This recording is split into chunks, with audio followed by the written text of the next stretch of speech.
Good morning, Knicks Nation. Today is Wednesday. Happy Hump Day, the 9th day of March. I was going to say February of March 2022. I hope you're safe and healthy today, and that the same can be said of your family, and that the needs of you and your family in terms of food, shelter, clothing, as well as health are being met. Blessings upon those that work in the healthcare fields with the first responders, trying every day to save lives, and those that pick up garbage for us to keep streets and sidewalks clean. Blessings also upon those that make deliveries for us, for our convenience, both from food, both from products in terms of work, in terms of mostly food, but when you go into a supermarket, you just assume everything that you need is going to be there. Somebody delivered it. Blessings upon them. Also, double blessing on the men and women trying to help deliver and rescue the victims of child pornography and pornography, the victims of prostitution and child prostitution, the children and young people who are victims of child molestation and pedophilia, and all the people that are victims of sex trafficking and human trafficking and sex slavery. Blessings upon them, for theirs is the kingdom also, and also double curses on the perpetrators, the profiteers, and the perverts who traffic in the human misery. Finally, blessings upon the homeless. Nearly 600,000 men, women, and children on the streets of the United States of America, and millions around the world today in similar or worse conditions. Blessings upon them and those trying to help them, for theirs is the kingdom. So there's going to be a basketball game tonight. The New York Knicks are going to be in Dallas, or they are in Dallas, and they're going to be playing the Dallas Mavericks. Right now, we're going to be really shorthanded. It looks like we're not only still missing Quentin Grimes, we're not only still missing Nerlens Noel, obviously, we're not only still missing Derrick Rose, but we will also be missing Cam Reddish, who hurt his shoulder the other night, if you saw it, in a really bad fall. They call it a shoulder bruise. I hope that's all it is. I don't know how long he's going to be out. This is where youth comes on your side. Hopefully being 22 will help him to heal fast. Mitchell Robinson is questionable because of the illness. The same illness probably that hit Taj Gibson last week has now got Mitchell Robinson. Again, hopefully youth is on his side at age 23 and he'll be out there tonight without spreading this illness to other people on the team. Dallas has Luka Doncic. They do not have Tim Hardaway, but they got Luka and they got a bunch of guys with him. So including Spencer Dinwiddie, one of the Knick killers and people that we love to hate because of his comments about the Knicks. So this is going to be an interesting game tonight. I don't think Thibodeau is worried about the shorthandedness because, well, he likes short rotations anyway. We should see plenty of deuce time today, plenty of quick time, plenty of RJ. Hopefully nobody gets hurt, but we're short at the 4 because behind Julius Randle at this point, there's no Obi either. You might have to play Taj there. If Mitchell Robinson plays, you're only going to get him and Jericho, which means that if there's any foul trouble, you might see a small ball today, which may not be a bad thing.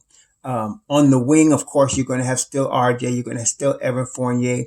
I'm assuming that because of the shortness on the wing with no Cam there, no Grimes there, you may have to have Burks play more wing today. He did that actually Sunday night or Monday night against Sacramento. You saw Burks, Deuce, and IQ on the floor at the same time. So you may see that again tonight with Burks playing mostly a wing role because of the shortness of players available on the wing today. At the point guard, you're going to only have Deuce, Ryan Arcidiacono. No, we don't want to discount him. You're going to have, of course, Emmanuel Quickly, and you're going to have Burks. So you're going to have a shortened rotation today. We'll see what happens. I like our chances with Deuce in the lineup to guard Doncic in the way that Quick has been playing the last couple of games. He's been playing very well. And so I like our chances today. And of course, there's Julius Randle and RJ Barrett, who have both been on a tear, last couple of games, especially Julius with that 46-point outburst on Monday, and RJ since the turn of the year, really averaging 23 points a game and 29 in the last 6 games. So I like our chances today. Let's see how this turns out. But the subject of today is Chet Holmgren. University of Gonzaga. Okay. So let's talk about when you're talking about Chet Holmgren, you have to talk about Kristaps Porzingis. You have to talk about Kristaps Porzingis. And why do I say that? The similarities between the two of them are uncanny, really. I mean, both 7 feet tall, both very light, both very highly skilled. I remember there was Mark Spears that really turned me on to Kristaps Porzingis, and it was March of that particular draft, 2015.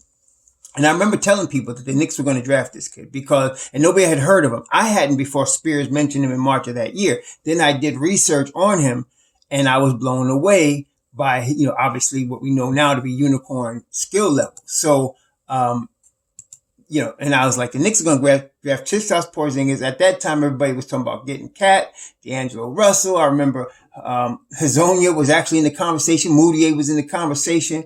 Winslow, they had actually, brought Winslow in for workout, was looking at him. And I had heard rumors that Phil Jackson really wanted Trey Lyles. We look back at it now, it seems all weird, right? But I knew that he was going to draft that year Kristaps Porzingis. The triangle offense, would run perfectly through him. We didn't know Phil was going to be fired that summer. And so I was thinking you put him on the pinch post at 7'3" with the skill level that he has, and I thought we would be good. But I was very concerned, as many were very concerned, with his frail body. He got a frail looking body. Kristaps was very frail. He's actually filled in a little more since then, but he was very frail when he came in at age 19. And again, my experience prior to this was with Marcus Camby. And I remember I was concerned with his frail body. He and I had a big disagreement about that because he wasn't concerned. I was very concerned. And some scouts at the time, both of Camby and of Kristaps, had concerns about their frailty. College game is 30 games, 30, 35 games. It is not the NBA. Aside from the pounding, at the time that Marcus was drafted, they were playing very physical basketball in the NBA. I was concerned. I wasn't concerned with him defensively. I was concerned with him in terms of the game schedule, 82 games. I was concerned also with the physicality of the game. Well, now the game is not as physical, but there's still an 82 game season. There's much more leaning towards skill level, which is when Kristaps came out. I was really thinking, okay, maybe, we could be all right with him. But the problem that happened was similar to the Camby issue. They were playing him 30 minutes plus a night when he was playing. And it was only a matter of time before he got hurt. And he did. And I don't believe in all of Kristaps Porzingis' career, I don't think he's ever played more than 50 or 60 games in a season. I mean, I don't think he has. So that was a big concern. And I remember thinking to myself at the time that, if you really want to preserve him and get the best, this is the thing, right? We always want to put players in the best position to be successful and to be able to utilize their talents to their highest and best use for our team. Okay, that's the two things you want. You want to put them in a position to be successful and utilize them in the highest and best use on your team. That way you're getting the most out of their talent and they're helping you produce the most wins that they can. Okay, so with KP, I remember with Marcus, I was like, you know what? We really shouldn't be playing him more than 25 minutes a game. I even thought at the time he should come off the bench. Like I said, he had a big problem with me about that. But I was concerned because I thought his highest and best use, his most availability to help a team win was going to be at that range of minutes. I thought at the time Marcus Camby had Bill Russell type upside on the defensive end of the floor. And it proved it as far as, he did win the defensive player of the year and he was one of the premier shot blockers in the NBA. And I thought with KP, I didn't see him like that on defense. I saw him as a good help defender, and really just special on the offensive end. This year he has played 35 games. Okay. He has played 35 games this year. We know he was traded, and I'm looking at the games he played. He actually played 72 for New York his rookie year. And I remember him, I don't know what it was. He got hurt and he couldn't play. And then that was the high, 66, 48, 57, 43, 35, 34. Now he's played 35 games this year. The frailty issue is an issue. Okay. You can't ignore that.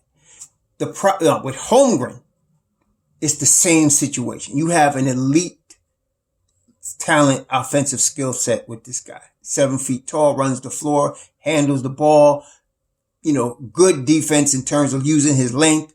You can put him on a pinch post. You could put him do a lot of things with him, but you don't want to do with him is have him banging with people because he's not going to be able to last. But even if he doesn't, you're going to have a problem. The kid is 195 pounds and you can't, like with Kristaps and with Marcus, I always thought, even with anybody, I thought it was wrong to try to make a kid put on weight artificially just to think that's going to help them for now. If you remember, I remember when I was 19, I know it was a long time ago, but I was just, naturally not skinny, but I wasn't fat. But as I got older, you just start filling in. Your man body comes and you start filling in. And then, of course, if you eating wrong, it gets real filled in. But every kid usually develops naturally. We're having these kids we're drafting at 18 and 19 and 20, and we're expecting to put on weight to be strong right away. And sometimes, as we saw with Mitchell Robinson, it takes away from your quickness. It takes away from your athleticism. And if it's too much weight, I remember Amari Stoudemire tried to put on weight when he came to the Knicks thinking it was going to help his game. And he hurt his knee because his knees were already weak and he was trying to add more weight to it. You want to I like the way Jordan and Pippen did it. They naturally put on weight as years went by. They were working out on their bodies, and Pippen never became like a Hulk, but he became strong in his frame, so that he was more durable. That's what you want. You don't want something, so everybody's going to push like they did for KP. Eat and get big. That's not good. That's not good.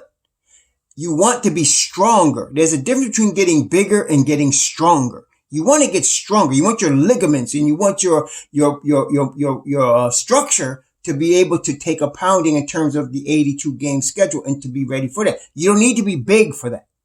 Okay. Especially just gaining weight by just overeating. It's not good. So with Holmgren, it's a tantalizing problem. You can obviously see he's got the skill level to take a team far, just like KP. The shooting, his shooting is not on KP's level right now, but I can see it can be. It can be. The defense, you're going to have to play Holmgren like KP. You got to play him at the 4. Do not play him at the 5. He can be a great help defender from the 4. You don't want to play him more than 25 minutes a game. Because if you do, he's going to get hurt. Okay? I'm just telling y'all. I know everybody gets all hyped about the draft, and some people get hyped enough to not look at it on a reel. Looking at these Christmas presents like, oh, let's open the gift, But it's not always what you think it is. And especially you look at the history. This one is easy to peg. Between Marcus and between KP, it's very easy for me to peg. This kid is extremely talented, but if you play him more than 25 minutes a game, he's not going to be available. Okay. I don't care if it means bringing him off the bench. I don't care if it means just playing him, 6-minute quarters until the fourth quarter or whatever, but you do not want to play this kid too many minutes.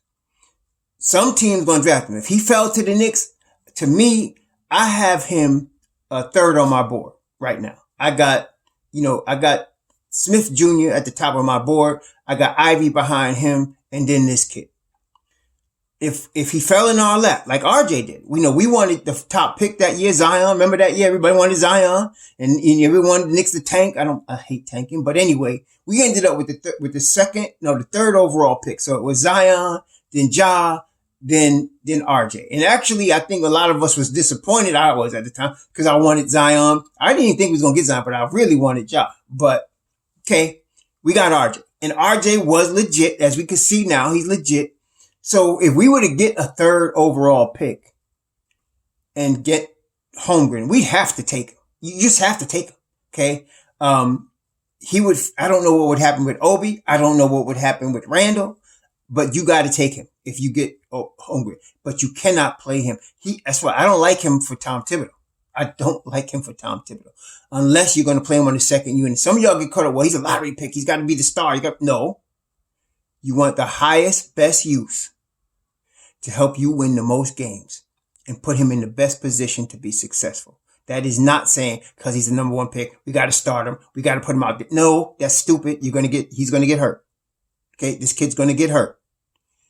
He will help you win a lot of games. Look, just remember Marcus Camby 1999.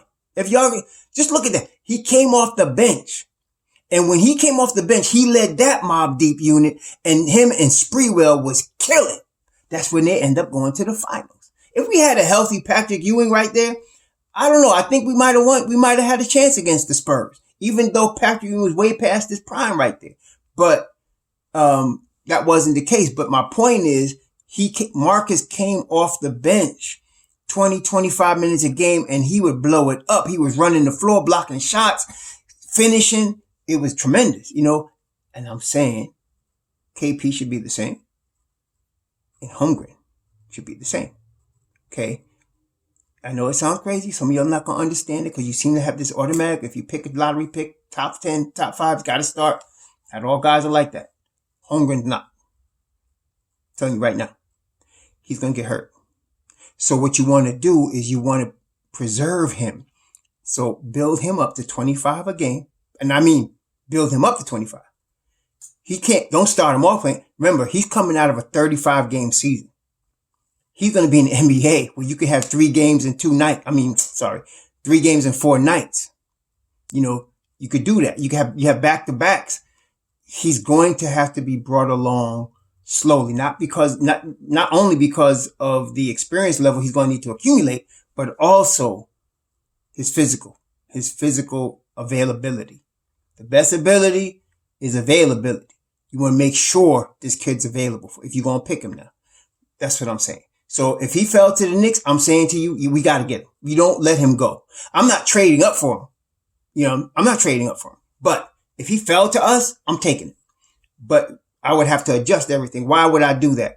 Because at 25 minutes a game, this kid could do work, man. I'm trying to tell you. You bring him off the bench. Now, I love Obi. I'm not dissing Obi.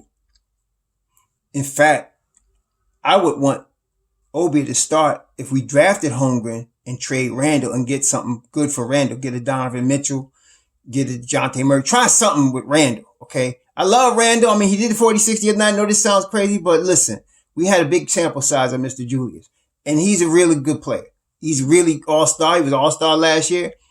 But if we can get Chet Holmgren, I would trade Julius and put Obi at the starter, and bring Holmgren off the bench.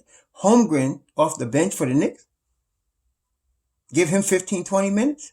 He going to cause all kind of havoc and be healthy, help us win games. Mobb Deep would be terrible for us. They'd be a terror. Okay. But I'd rather not. But again, if I was saying to y'all, if he fell to us, we got to take him. I'm not targeting him. I'm not trading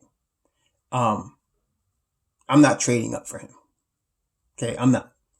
In that top 3, I would say Jabari Smith is definitely worth trading up for. If you're going to trade up for somebody, get that brother. And Ivy, I might trade up for him. I might. I mean, I'm not dissing him. Y'all get carried away and get so emotional about this. I'm not dissing Ivy. I'm just saying I might, depending on the deal. I would definitely trade up for Jabari Smith Jr.